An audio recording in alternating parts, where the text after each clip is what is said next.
Hello, everyone. So, I hope that you are all doing okay and staying safe.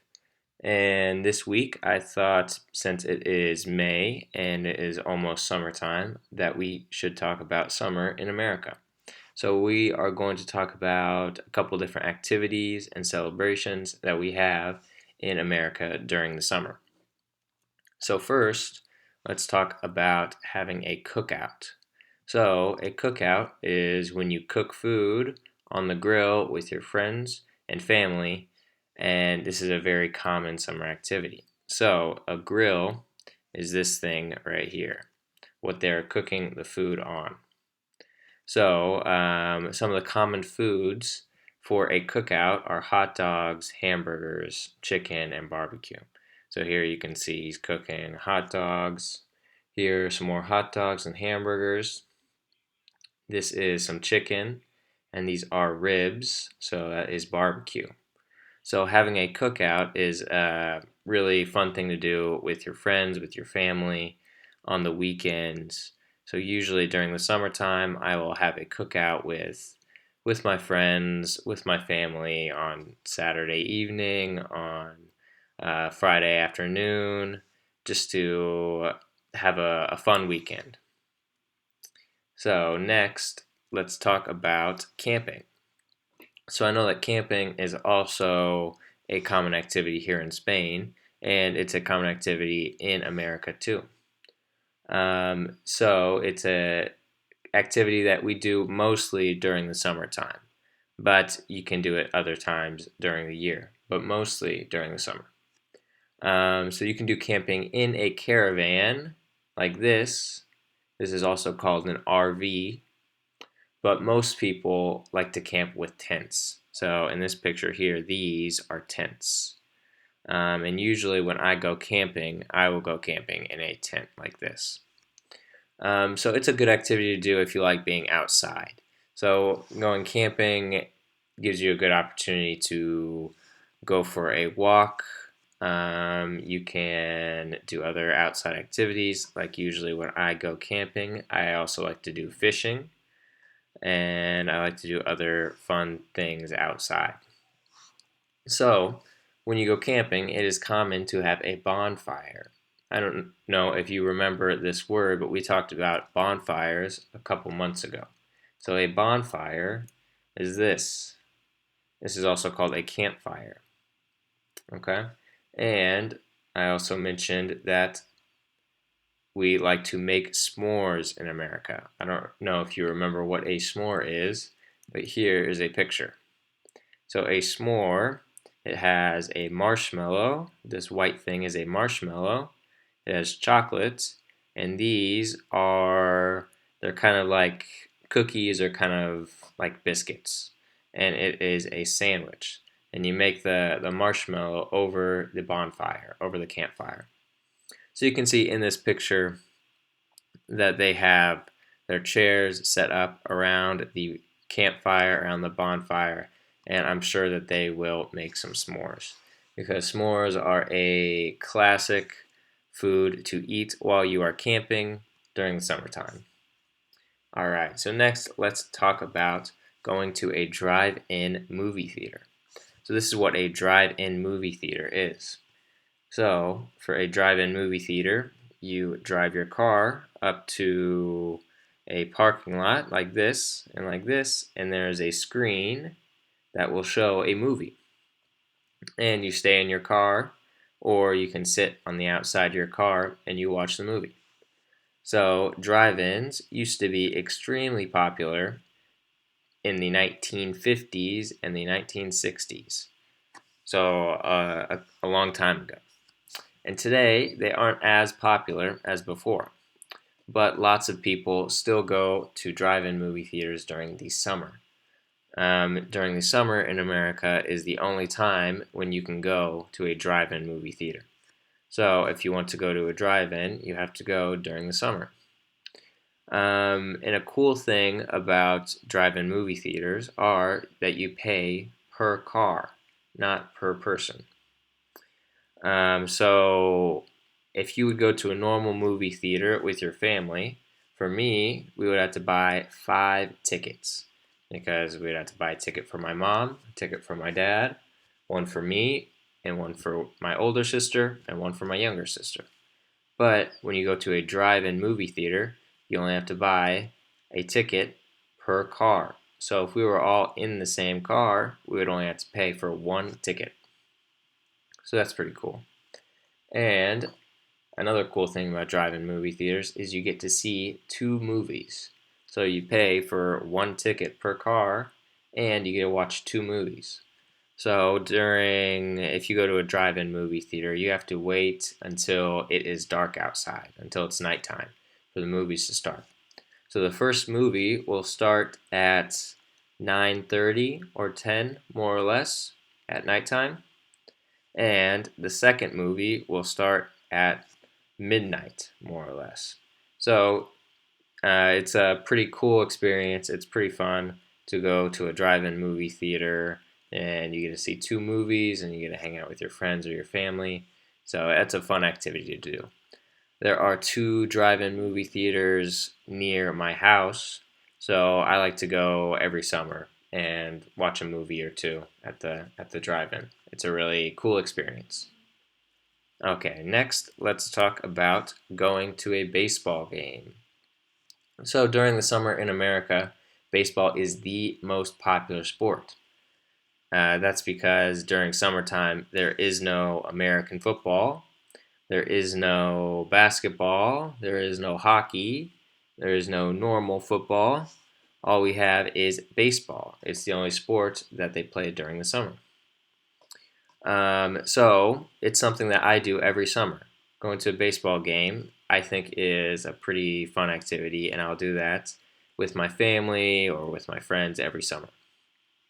Um, but honestly, I think that baseball is kind of a boring sport. I never watch baseball on TV. But if you go to the game, it's a lot more fun. Going to the game and watching with your friends is a fun activity, and also there's lots of good food at the baseball game. Um, the most classic food to eat is a hot dog. So you can see here in this picture, this boy and this girl are eating a hot dog. This is a picture of the stadium, the baseball stadium in my city, Indianapolis. So you can see here in this part in the back, they don't have normal seats. They just have grass. So I always like to go and sit in the grass and watch the game and eat a hot dog. That is one of my favorite summer activities to do, going to a baseball game. All right, so next let's talk about the Indy 500.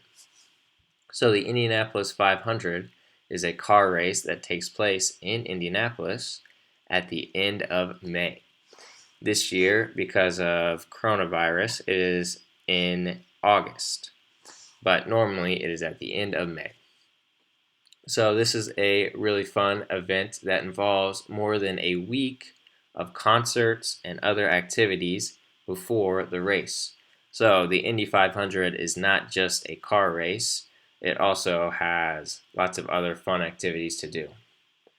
And around 300,000 people go to the Indy 500 every year. So 300,000 people is a lot. That is 3 times as big as the Camp Nou in Barcelona. So it's very, very big. It's a huge event. You can see here in this picture that this is the racetrack right here. And you can see that it is very, very big because all of these things can fit inside of this racetrack. So here we have, this is a track for horse races. This is a football stadium. This is a baseball stadium. This is where the Statue of Liberty is. This is the White House, where the President of the United States lives. This is the Roman Colosseum, the Taj Mahal in India, and the Vatican City, where the Pope lives. So all of these things can fit inside of the Indianapolis Motor Speedway. So this stadium is huge. It is very, very big. So that is why over 300,000 people can go and watch the race every year. So lots of people will watch the race from the stands here on the outside that you can see, but people will also go and watch the race from the inside of the track on the grass right here. And during the race, there's even a concert. So some people will go to the race and they won't even watch the cars. They will just go and listen to the music at the concert. And that is called the snake pit. So first, let's watch a couple highlights from the race from last year. This is the greatest spectacle in racing, and today, one of these drivers will do something we will never, ever forget. Green, green, green. Simon Pagenaud, the pole sitter in the bright yellow Menard Chevrolet, gets a terrific start. Ed Carpenter, Spencer Piggott, and then Will Power trying to go around the outside, and he does. The reigning Indy 500 champion gets a terrific start. Alexander Rossi in that blue and yellow. Andretti Autosport Honda already making moves. The dust is flying on the back straightaway. It was a beautiful start, Townsend, by Simon Pagenaud. And look at his teammate Castro Neves already trying to make moves on Sebastian Bourdais. Some of these drivers like Rossi and Castro Neves and James Davison in the black and red car going to the outside of Takuma Sato. And Davison's going to have a run on Castro Neves as we're back up front. Ed Carpenter taking a look. He's in the draft. Will this be the first pass for the lead? No, he thinks otherwise. Okay, so this is what the Indy 500 looks like. And you can see that the cars look very similar to the cars for F1. And that is because they are more or less the same type of cars. So these cars during the Indy 500, they can go more than 350 miles per hour. Or I'm sorry, 350 kilometers per hour. So they can go very, very fast. And next, let's watch a little video about the snake pit. So remember, the snake pit is the concert that they have during the race at the same time as the race in the infield, on the inside of the track. Here we go.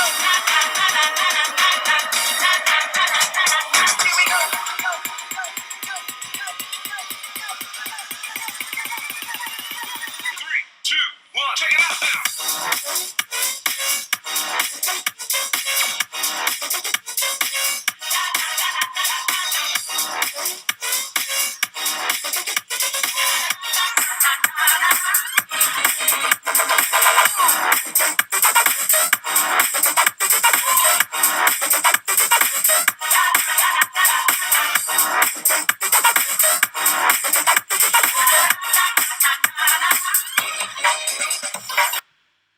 Okay, so that was about the snake pit. So the snake pit is a fun activity. It's a fun thing to do during the Indy 500. And here you can see a better picture. So you can see all these people listening to the music of the snake pit during the Indy 500. So this is an event that is famous throughout all of America. So people from all parts of America come to Indianapolis to watch the race or to go to the concerts every year. And this has been happening, the Indy 500, for more than 100 years. So it's a very old, a very classic event in the United States. So the last thing that I want to talk about is the 4th of July. So the 4th of July is the United States' Independence Day, and it is the most important celebration that we have during the summer.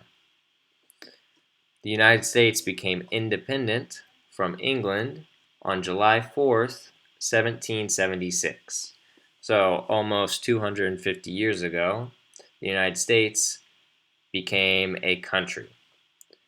And we celebrate that every year on July 4th. So every year we celebrate by doing many different things. So everyone will have a cookout with their family and their friends. Many towns will also have parades. And at nighttime, everybody celebrates with fireworks. So first we're going to watch a video of the parade in Washington, D.C., and then we'll watch a video of the fireworks in New York City.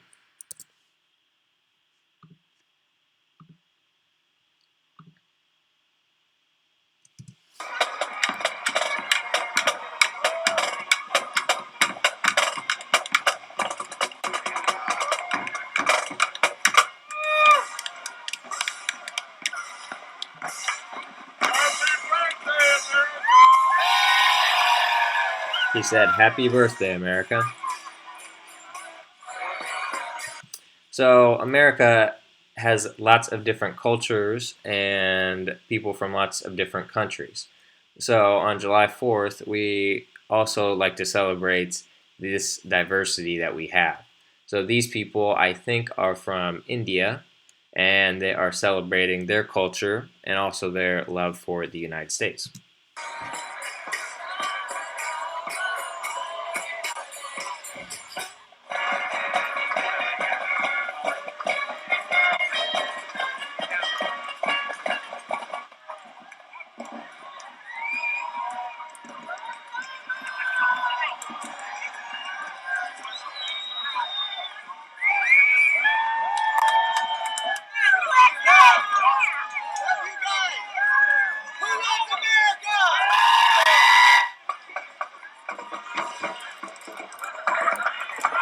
Okay, so next let's watch a video of the fireworks in New York City.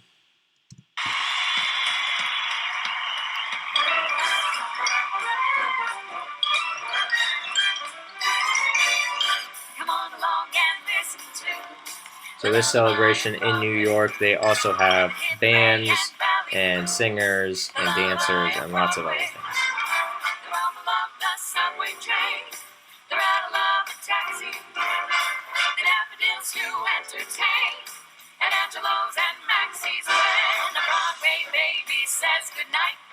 It's early in the morning.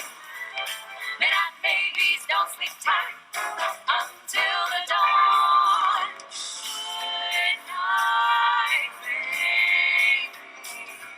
Good night. The man's on his way. Sleep tight, baby.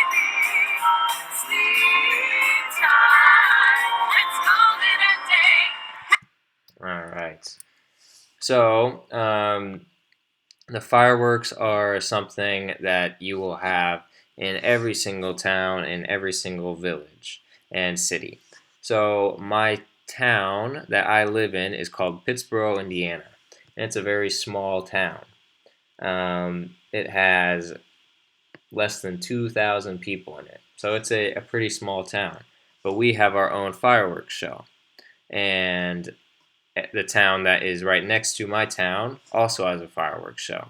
So every single town in America will have fireworks, and most will have parades, and everybody will also have a cookout with their family and enjoy the nice weather and enjoy celebrating America's independence and our history.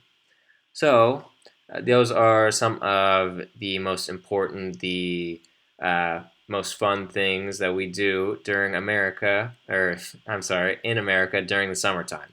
I hope that you enjoyed this presentation, and I will talk to you guys soon.